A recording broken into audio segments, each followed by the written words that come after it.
Hello les loulous, c'est Coach Minceur. Alors comment vous allez aujourd'hui? Moi ça va vraiment super. Aujourd'hui, doit-on réduire notre consommation de bubble tea? Oh, vous le savez, ma chaîne est une chaîne sur la perte de poids. Et aujourd'hui, on va voir si le tapioca est un faux ami minceur ou au contraire un allié de choix. Alors, vous le savez peut-être, on en consomme de plus en plus, notamment en raison de l'arrivée en Europe des bubble tea, des boissons aromatisées contenant des billes de tapioca, venant tout droit de Taïwan.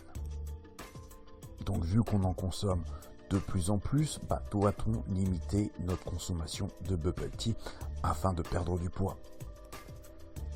Les perles de tapioca, communément appelées perles du Japon, font environ 3 mm de diamètre et ont une consistance particulièrement élastique et déroutante, mais ça les rend extrêmement ludiques.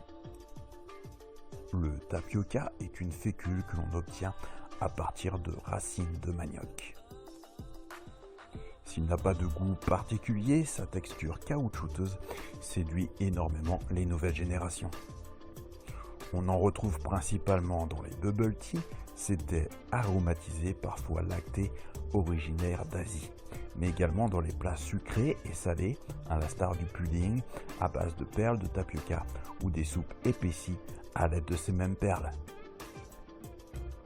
On vante souvent les mérites de ces perles qui sont souvent recommandées dans le cadre d'un régime minceur.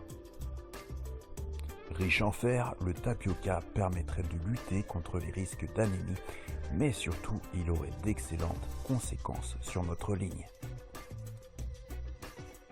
En effet, cet aliment est très peu gras puisqu'il ne contient que 0,2 g de lipides pour 100 g. Par ailleurs, s'il est assez riche en glucides, il s'agit principalement de sucre lent à faible indice glycémique. Surtout, ce qu'il faut savoir, c'est que le tapioca est très rassasiant, ce qui fait de lui un excellent allié minceur. Il faut souligner que les perles de tapioca sont sans gluten, ce qui a priori devrait les rendre particulièrement digestes.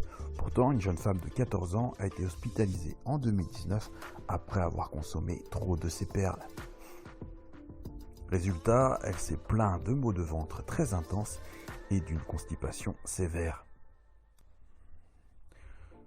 Cela s'explique par le fait que l'amidon contenu dans les perles absorbe l'eau contenue dans notre corps et ralentit le transit, jusqu'à impacter négativement notre digestion.